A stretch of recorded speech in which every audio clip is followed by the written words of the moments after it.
Adlaw nga Domingo karon mga kaigsuunan, petsa 3 sa bulan sa Abril tuig 2022. Karon ang ikalima nga Domingo sa Kwaresma, 5th Sunday of Lent. Ang pagbasa kinutlo gikan sa Ebanghelyo sumala ni San Juan kapitulo 8 bersikulo 1 ngadto sa 11. Unya ang tanan na mauli apan si Jesus miadto sa bungtod sa mga olibo. Sayo sa pagkabuntag mibalik siya sa templo. Mialirong kaniya ang mga tao ug milingkod siya ug nanudlo kanila.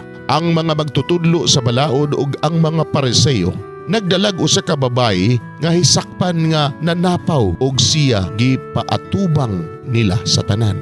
Miingon sila kang Jesus, magtutudlo, kining babayhana nasakpan nga nanapaw. Sa atong balaod, nagsugo si Moises nga ang magbuhat sa ingon, kinahanglan batuon hangtod mamatay. Karon, unsa may imong ikasulti?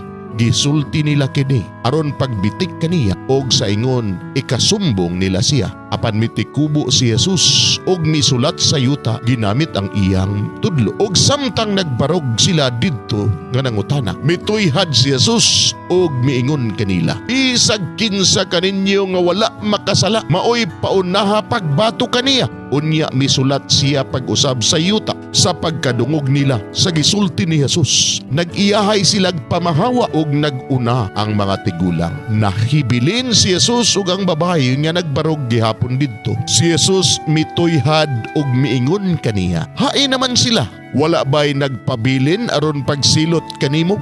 Wala sir, siya mitubag. Si Jesus miingon kaniya, kun mao ka na, bisan ako, dili usab mo silot kanimo. Lakaw ug ayaw na pagpakasala. Mga igsoon, ang Ebanghelyo sa Ginoo. Daygon ikaw, o Kristo.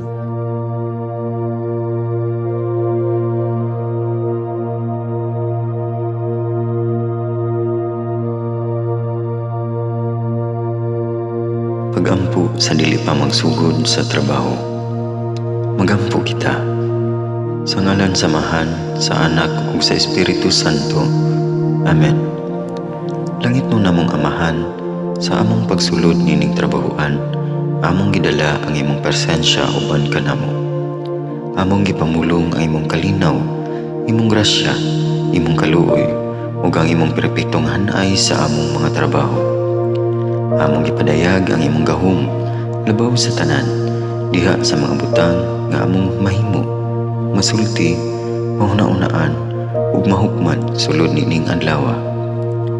Ginoo, nagapasalamat kami sa gasa sa kinabuhi, niining bagong adlaw, niining kahigayunan nga kami nakasulod sa trabaho ug mamahimong parte niining nga grupo. Salamat sa mga gasa nga imong gitugyan kanamo. Hamong gamiton kini diha sa pagimaya kanimo. Hatagi kami sa kusog ug kadasig sa pagbuhat sa among mga trabaho. Panalangini ang among mga proyekto, mga ideya ug kusog, aron sa ingon bisan sa pinakagamay namong mga kalampusan, magahatag kini sa imong himaya. Ubani kami Ginoo sa among pagtrabaho nining adlaw.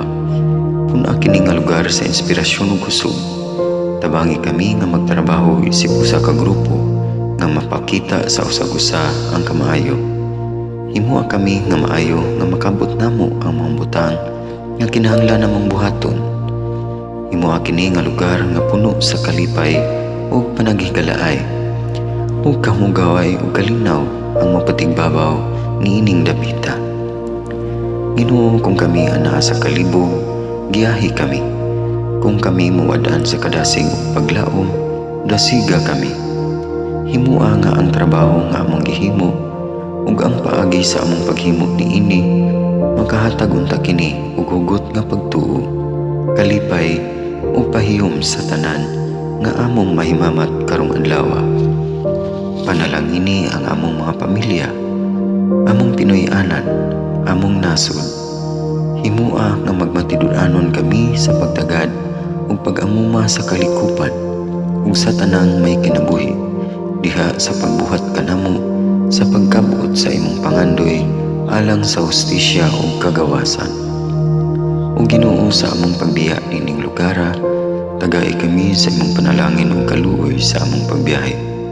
Panalangini ang among mga pamilya ug Pinoy-anan nga anaon ta sa maayong kahimtang sama sa among pagbiya kanila.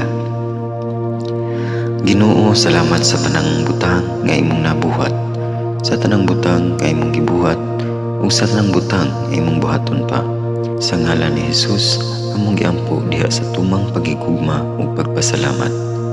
Amen. Sa ngalan sa Amahan, sa Anak ug sa Espiritu Santo. Amen.